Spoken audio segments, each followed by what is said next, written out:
So welcome everybody to Fireside Chat with MBH. I am your host. I am Melissa Shea. I am the president and CEO of Meeting of the Minds and Everyday Realty Services. With me today, I have Gary Marshall, and he is going to introduce himself and tell us where he's from. So Gary? Hi there. Yeah, I'm Gary Marshall. My business is in the UK in a town called Fleet in Hampshire. The company name is Victoria Gosden Travel Limited, but is normally abbreviated to VGT because that was a bit of a mouthful on the phone. Luckily enough, our customers generally refer to us as Very Good Taxis. Oh, that's a good acronym. Yeah, we didn't actually start that campaign. Just some customers kind of brought it up, and we never moved away from it. Yeah. So I like that, and it's very easy for me to say the VGT rather than the full mouthful, like you said. The full mouthful was because it was never intended to be a taxi company up front. It was going to be school transport, and it was named deliberately not to sound like a taxi company. That's why it went to VGT Taxis in the end, because we branched into taxis and needed to make it more friendly. More friendly. That's very cool. So I'm looking forward to getting into the taxi industry, because for some of us, this is the platform that MBH sits on is a global platform. And I think that's what's so unique, that I'm from the United States, you're from the UK, there's so many countries involved in MBH. And it makes the whole world a lot smaller, so it's kind of unique. But there was something I wanted to ask you when we start off, because this is the Fireside Chat, and being that you're on a different part of the world or across the pond from me, what do you think of when you say Fireside Chat? Where is that fire for you? I actually think it's very appropriately named for me, because I hate the cold. So a warm fire, especially old oak fire in a classic. Well, we have very old buildings here, so you can go to old hotels where they have roaring fires and bars. That would probably be a comfy place for me. A comfy sofa by a roaring fireside in an older bar, a 1600 hotel, something like that. Perfect. So that's where we'll imagine we are today. So if I can get a backdrop of that, I'll probably put that in here too. So that'll be great. All right, so we're going to start a little bit. That's pretty interesting, starting off that when you named the company, it was never intended to be a taxi cab company site. You were going to work with the school. And you have a tremendous history, over 25 years in the industry from your family. Can you tell us all how it started? Yeah, my parents ran a taxi company from before I was born. So I kind of, as I grew up as a kid, the business was run from home a lot.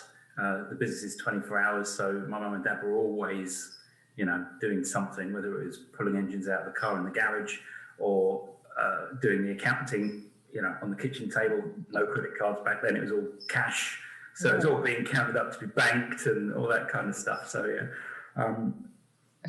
Big evolution in the industry, right? It changed an awful lot. Yeah. So I started working in a taxi office probably when I was about 13 or 14 on a Sunday shift for pocket money. Mum had always made me do chores for money. She was never both my parents were never the sort to just give you something. You had to earn it, and you had to understand the value of money. So yeah, I did paper rounds when I was younger than that, but in the end, 14-year-old, I started answering telephones in the cab business. Around 14 on the Sunday shift, and I'd always sworn I was never going to do taxis. It wasn't something I was going to do. So I went through school, went to college, came out of college I suppose I was 18, and it was just at the point when my mum was looking to retire and move down to Devon, and at that point, as a family, we were encouraging her to sell it, to sell the business, take the money, and retire and have a nice retirement. And I'm one of five, and all five of us at that time worked within the business, in some description. But one of the sisters was going with my mum to Devon. One of my sisters was having a child and wasn't working in the business. I was saying, "Sell it, mum. I'm not going to stay in taxis. I'm going to do something else." And that left the two other brothers who wouldn't believe they could have worked cooperatively together. They had very different sort of opinion. And in the end, we came to say, so no, sell it and enjoy your retirement. And she sold it to all the drivers, and she made it an association. So she sold shares to each taxi driver, and they paid her a proportion of it to create an association of drivers as a taxi company. I finished college, I came out of college and applied for various jobs. It was early 90s and I couldn't find one that was suitable, and not willing to sign on for government aid or anything like that. I was never not going to have a job. Probably from my childhood of my mother always making sure that you were working and seeing the value of money. So I knew where taxis, I knew how to drive. I went and got myself my taxi license, which at that time you could get a taxi badge as long as you'd held your driving license for 1 year. So I passed my test at 17 and a half, my driving test, and I went and did my taxi test at 18 and a half, and then went and bought my own vehicle and drove a taxi. Not for my mother. Isn't that a shame that your mom had already just sold the business? You could have just picked that up. Believe it or not, it was worse than that. I bought a share in it from my mum.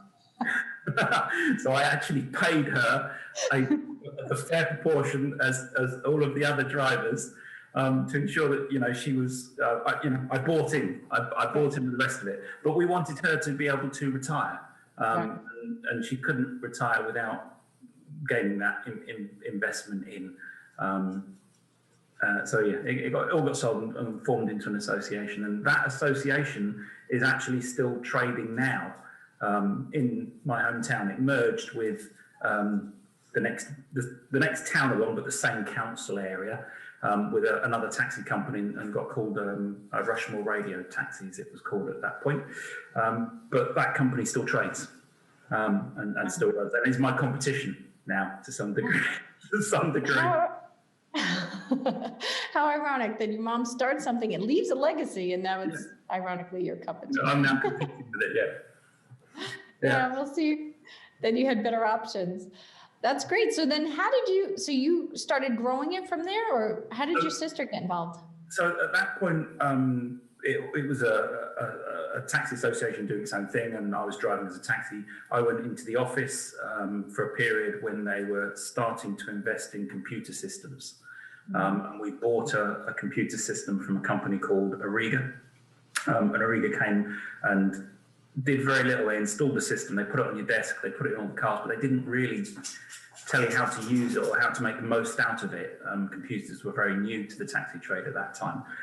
And I was in the office when it came along and was more computer literate, as is in all ages, isn't it? Generally, the younger generations are more au fait with the technologies of that time. And I did all of the setting up and the creating of the zones and data input and training new staff members how to use that software. And through doing that, I spotted a hole in Ariga's sales pitch. That they had a great system. It worked really well for taxi companies, but they didn't show people how to get the best out of it and how to maximize its use. And that's because they weren't taxi people, they weren't from the taxi industry. So I harassed them until they gave me a job. It took me about 6 months, I suppose, of probably ringing the guy that owned it then on a regular basis until he finally gave in and said to go up and see him and gave me a job. And I ended up working for that software company for 16 years. Supplying taxi systems across the UK. We did New Zealand. We came to America and started looking at the market, but didn't get any sales in America at that time. And it was during that process that my sister came back from having her child and having retired to working for Rushmore Taxis as their office manager. So she went back to work at Rushmore as their office manager. And they were very Hackney orientated, didn't like account work, didn't like school runs, wanted to, everything to be cash and wanted to be paid now. They didn't want to have to wait for their money. And she saw a gap in the market in that, all these drivers are turning down this work and not wanting to do it. a school run type company in some ways is ideal, because it's Monday to Friday. It's 7 to 4. It's regulated times, right? Happen at the weekend. Right. You can break away from the taxi company. You've got a nice Monday to Friday gig rather than 24 hours, Saturdays, Sundays, all sorts of other periods. And she decided to try it, to break away and set up a school run company with employed drivers and owning all the vehicles. She broke away with one car and a business partner called Trev. And they set it up with just the one car initially, and then moved on to 2 and moved on to 3, and then gradually through friends and colleagues grew the business through till about 2012, where they had about 22 vehicles, all with employed drivers doing school runs. As it got bigger, it started to get noticed by people, and people started to see the 8-seaters that were being used for school runs and want to use them to go to the airport or use them to go up to London or off to the casino. And that started to bleed then into Friday nights, Saturday nights, weekends. And Carol was on the phones all the time and was starting to get very, very tired.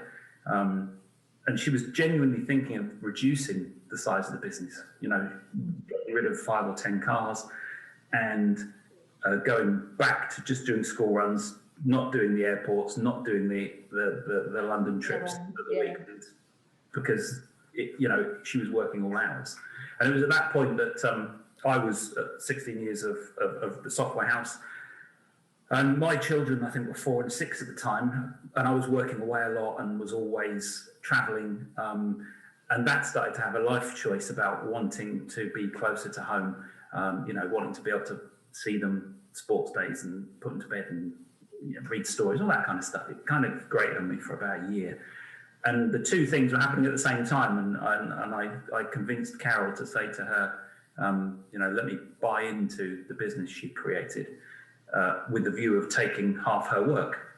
So I've come back and instantly she wouldn't have to answer the phone, every weekend. I'll do every other weekend and I'll do every other night. So it relieved the stress from her.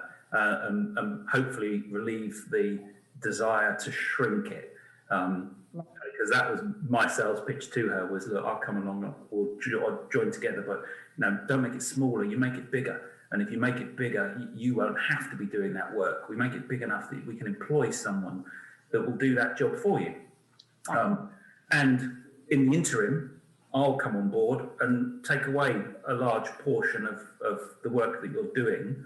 And then all we've got to manage is the transition from here to here, where we've got someone else, because as it gets busier, it's obviously going to get worse again. What's so funny, Gary? So many businesses go through that, right? They don't realize that they think that they're getting bigger. They may double their income, but they triple their expenses. And so that's like the wilderness where so many businesses go out to die or pasture, because they don't know how to scale from here to there like you did. So what was your journey like from that? No, the taxi world's a strange, I suppose it's the same for every industry. There's a pattern. It seems strange. As you're growing your business, your processes have to change, and the technology you need changes. And in the taxi world, if you grow from 20 cars to 40 cars, you've doubled your fleet. Therefore, you intend to have doubled your throughput of journeys, and that progress to being a large taxi company, from 10 to 20, you've doubled. From 20 to 40, you've doubled. From 40 to 80, you've doubled. So yeah, it's quite dynamic in the early stages.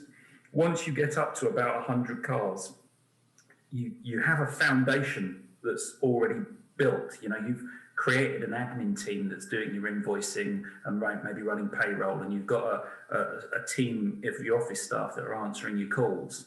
And once that foundation of 100 cars is kind of in place, everything's already set. And you might need minor tweaks to each of the teams or departments as you do other things, but it suddenly means the growth from that point onwards becomes a lot easier. You could blink, you could have 50 cars without blinking on a 100 car fleet, and it wouldn't really cause you much impact. So the struggle is always in that initial period and getting up to the 100 cars And normally breaking that, that 100-car barrier, that's the struggle. And that's where we just about got to. We just about got to the 100 cars before COVID came along. I think 104 cars logged on 1 month in that process. So we've broken the back of it and had the basics in. Yeah, I was going to ask you, how many cars are you at right now? Right now, it's about 50% less. So when we look across the UK at various the other taxi companies in the group and people that I know in the industry, a lot of them are seeing kind of about a 50% reduction. And some in cities managed to pivot quite well into delivery or food delivery and things like that. It's for my area, it was a little bit harder because we're a provincial town and that demand isn't as high. Whereas in the city, there's lots of demand and lots of people wanting to do the work as well. Yeah, I would say, so the big question is, right, when I first heard the word taxi was coming on, a taxi company was coming on board, and this was actually your predecessor, somebody before you, when David was coming on, right? I was, David Hunter, right? I was laughing saying, a taxi cab company, like there's Uber, like they're not going to exist anymore. So what do you say to people about what's going on in the industry with regards to the taxi and the Uber experience? I think Uber did something positive for the trade in some regards. I mean, on the whole, they're not seen as positive for us. They're dire competition that are leveraging, large amounts of money to keep the fares low. Is how the trades see them as a competition. We can't compete with that. Uber's lost billions and billions of pounds across years and years and years. And as a small business, you can't combat that. If they turned up and they did this in large cities, they'd turn up in a large city and they would say to a driver, "We'll pay you £1,000 a week." That would be his take. He's got to take all his costs out of that. But they'll guarantee him that £1,000. Now, when they turn up in the city, they've got no work. So they're just paying this driver £1,000 a week to have cars. And then they'll attack the customers and say, "Here, customer, have £50 worth of free taxis. And if you recommend your friend, we'll give you another £50 worth of free taxis. And we'll give your friend £50 worth of free taxis." So they have this massive cost to get into the city. And then as customers start using them and they start fulfilling drivers, they gradually whittle that away. So they stop giving away the free taxis and they stop giving away the free guaranteed earnings until they've established themselves in your city. A normal business like ours can't do that. We can't afford to do that. But what they did on the positive side was they made us look at our own service levels. They made us look at the tools that we use for how we deliver our business. They made us, bring technology forward and compete on booking with an app and computerization and things like that. It made us analyze how we work so that we could work better against them. And then we started to look at some of the advantages. So Uber is very popular for people to invest in, but as yet, it hasn't ever turned a profit. Well, all of our small businesses, we're all turning a profit. Yeah, and I think that's one of the things that attracted MBH is that if we combined lots of our taxi businesses that are all in our own little towns at the moment, but we join them all up together, we create a national brand with an app that joins them together as well. We also answer the telephone so that if they do want to speak to someone, they can speak. If they've had a problem with a trip, if they've lost something, it's not just fire an email off into the darkness and hope you get an answer. Our customers can ring us. Right. So, while we can offer an app-based service to book journeys and a telephone-based service to book journeys and deal with queries and deal with problems, we can also turn a profit. Right. Yeah. And that's the unique thing about MBH, right? Because all the companies that are on that platform are profitable companies. And what's interesting is the average age of them, right? Like when we were talking about that scale of like from here to there, we've all experienced that, right? We all went through that pain of growing and chaos and survived that, And I think that's why all of us are, even though we're taking hits on COVID, are much more apt to deal with it. What's been your experience since you've gone on MBH platform with your company as far as what you were saying, collaborating with other companies that are like-minded? Yeah, so obviously ADT, David Hunter, you mentioned earlier, was the first purchase. We are only the second. So it's still in its infancy, although there is a nice pipeline of interested companies. A third one has joined the group recently, and there's more that are lined up, as it were. If you look at the process from me joining, it probably took 3 months. So there's 3 months of due diligence and audits. So there's a pipeline of people behind me that will be falling in the next 1 month, 2 months, 3 months as we progress to join the group. As a principle of a business, MBH want you to keep doing what you're doing.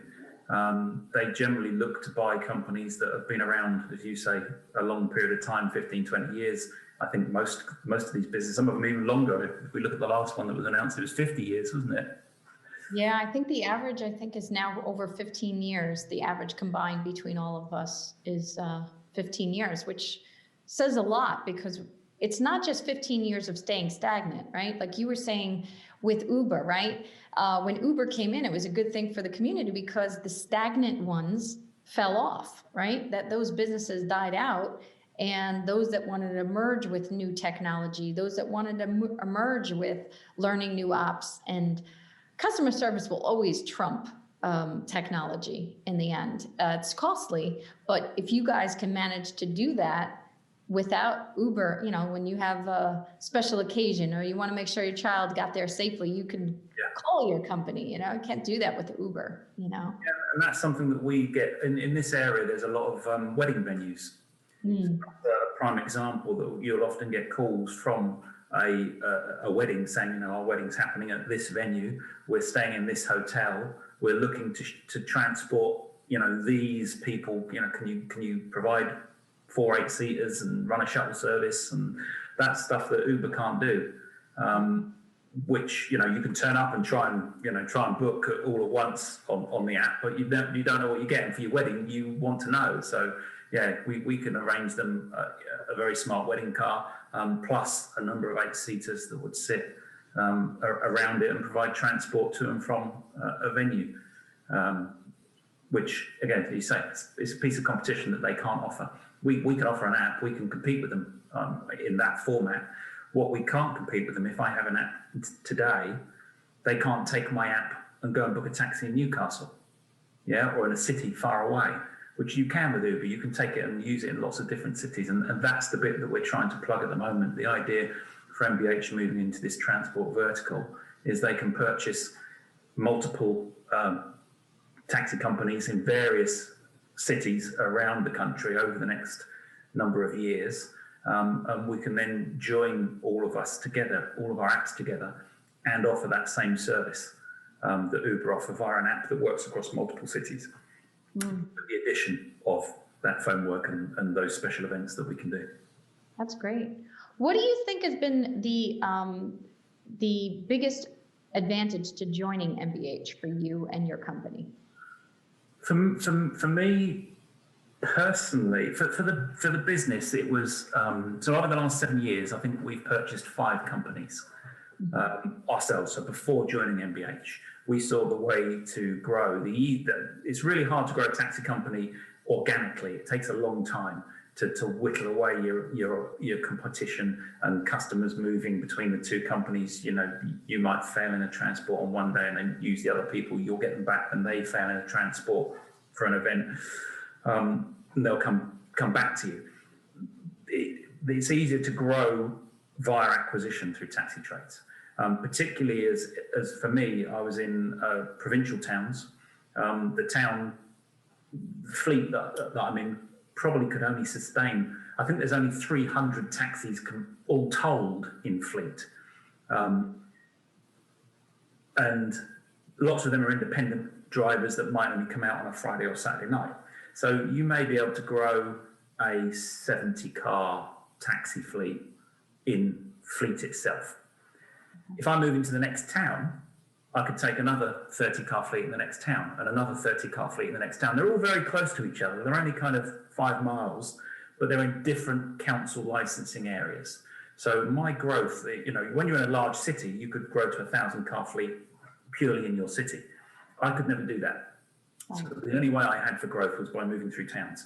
And I was doing that through acquisitions, through buying a taxi company in the next town to give me the platform to start from, to then build up to. So I was always having to finance those purchases, and there was always a recovery period from financing it. So you would have an initial fee, and you would have subsidiary fees, and you then had to cash flow that business as you purchased it. So every time I bought a business, there was kind of a 2-year gap where there were so many changes happening to the call center, learning a new area, and for the staff, and bringing all the drivers on board, that you couldn't. There was a lag between how many people you could add on, and there was financial restrictions in who I could bring on. Being part of MBH kind of took away that element of it. It gave me the opportunity to approach potentially bigger people who I didn't want to finance, or you couldn't get the finance for. I felt it opened that avenue for me. The second part I felt it opened was the joining tasks together. So even in the short period that I've been with MBH, so 14th of December till now, I've been able to improve some of the things that I do. So my social media presence, I used to do that myself. So I'm not a social media expert, but I was doing the social media for my company, and it was limited. Right. Okay, so moving in with ADT, they had a marketing company that was working for them. And whereas if I'd tried to get a marketing company on my own, that would have had a high cost to add into David's business and get into market for both. And we're using similar adverts, so we might do a campaign that gets used for ADT and then gets retweaked and gets used for VGT. So that joining of the two companies together has made some cost savings in our marketing, and has improved my social media presence. Just last week, we've done the same with our phone systems. So David had his own phone system at ADT. I had my own phone system at VGT. We're both paying for those phone systems. We've been able to eliminate the costs of one phone system and tag me onto the side of David's phone system, because the phone system's capable of running multi-companies. And those synergies, we're hunting them out and getting the best packages as we can. In the reverse, I found that I looked at his costs for his phone lines, his SIP trunks, and I had a supplier that was doing a better deal for me. And then I was able to negotiate with his supplier and my supplier and get an even better deal that was cheaper than what we both had previously, and included a whole bunch of free phone calls that will save us money on our phone bills. I think it might save ADT around about £300 a month on his phone bills. And that came from the size of the group, being able to go to them and say, well, I'm not just going to buy 12 SIP trunks for me and 20 SIP trunks for David, or 30 SIP trunks for David. Take us on board now. When we bring on the next company, there'll be another 20 SIPs. And when we bring on the next company, there'll be another 20 SIPs, and we'll bring them all to you. So we were able to use the power of the group, as it were, to negotiate a far better fee than we would have ever got on our own. And I think that would happen across all the things we do. Yeah, most of the people that I talk to always say, collaborative efforts, but that's a real example of how it affects the bottom line to improve everybody. And yeah, social media, right? We all have to be on social media, but nobody likes to. It's time that takes us away from other things, but it's necessary, So yeah, if you can collaborate on those things to make life easier and time better spent. It's interesting too, because I don't think as many people are familiar with how the MBH model works, is why we're doing the Fireside chats, to get to know all our principals in the organization, but it's the whole power of when you work together. Ray Dalio just put a tweet out today about how 1 + 1 = 3. And that's the power of when you work collaboratively together, you can, the velocity of that is so much stronger, and I think the fact that you could be over in the UK and we could talk to somebody in Australia on the same phone call as somebody who's from France and Singapore at the same time is, first of all, it's very hard to find the right time to do all that, but of the day. But I think it's pretty powerful, you know, because the person who's speaking in New Zealand is relating to us who's in US and UK, you know. And I thought that was pretty interesting because we have collaborative effort, but you realize that it doesn't matter. Small business in the UK, like what you're going through, is the same business is going through in Australia. And you got to see that when you did the selling of the software, correct? You got to see. Yeah, it was stunning how similar the business models were. I think I did 4 weeks in New Zealand, installing it and understanding their business and tailoring the software that we had to their business. But it's fundamentally it's the same business. We're doing the same job with very similar tools. But the collaborative effort, the benefits for it, it's funny. It can be small things that you haven't seen in your own business, but someone else from the outside can see it. Mm-hmm. Or even from a collaborative business, a business that you wouldn't think would have any synergies, might have that nugget of advice that you think, I hadn't thought of it that way, and that could be utilized within my business. Very cool. So what advice would you give for those that are considering joining MBH as a company that's performing, has some history, been through some growing pains? What advice would you give for them coming on board? I guess every business is different, and they may have different reasons for wanting to come on board. For mine, it was the national element. The national element was something I could never do by myself.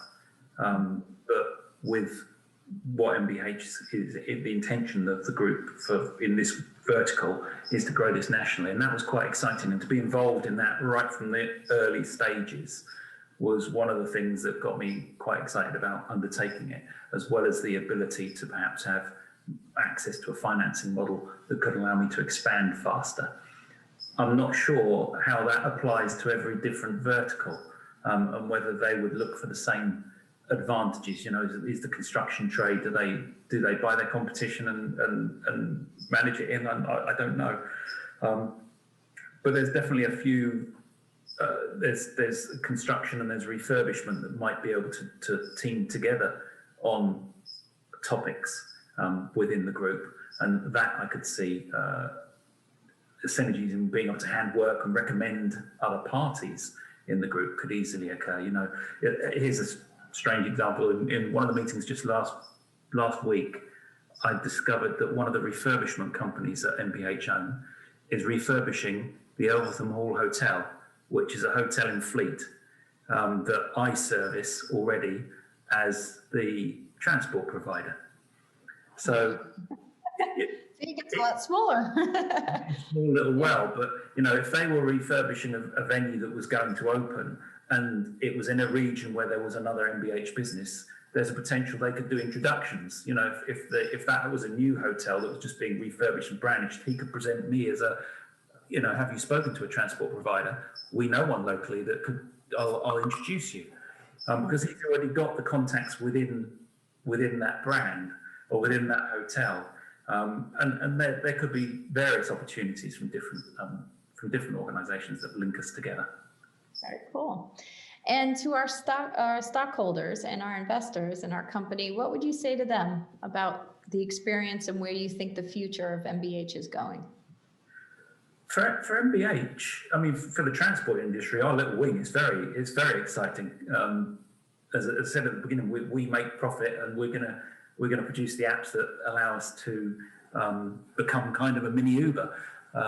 But the difference is we are making money at it at the moment. For the wider audience, MBH, from the inside, every company you seem to see within the group has been in existence for a long period of time, has got an experienced management structure or people running it that have been involved in that industry for a very long period of time. Clearly, to be able to keep running for a long period of time, they're doing something right in their businesses. And yeah, it's an interesting angle for MBH to take the small to medium businesses that probably get ignored by most other larger venture capitalists and turn it into an opportunity to bring on board small to medium companies that have been making money and will continue to make money. I would imagine once you get through COVID, we need this element of it gone. My particular trade is heavily impacted by COVID, but we can see an end to that path control for that problem in the near future. But yeah, it's an interesting model in that all the businesses is buying in and bringing in long term and making money. So why wouldn't that continue? And you know what's interesting about that too? I would say, like, while you're directly impacted by COVID because of the restrictions that are put on right now, there's other companies, even in the UK of MBH, that are doing 3 and 4 times their earnings because COVID actually helped their industry, because we are in the health field, we're in the educational field, and the online education, redevelopment and re-education for them. So it also provides some stability for all the rest of the companies. They've got a spread. Yeah, the seesaw spreading across countries and spreading across industries, where one industry might be impacted by a cold spell or a virus like we're seeing. Yeah, another industry will expand because of it and pick up the slack within the group. Yeah, so I thought that dynamic was pretty interesting, because I manage 2 companies on the spectrum, and one's doing well, one's doing not well in COVID. So it's even in my own companies, I see the dynamics difference. But when you spread it across the whole MBH platform, it really makes a good, solid, diverse investment for investors. Is what I've seen from the inside now out. Which is pretty unique. So.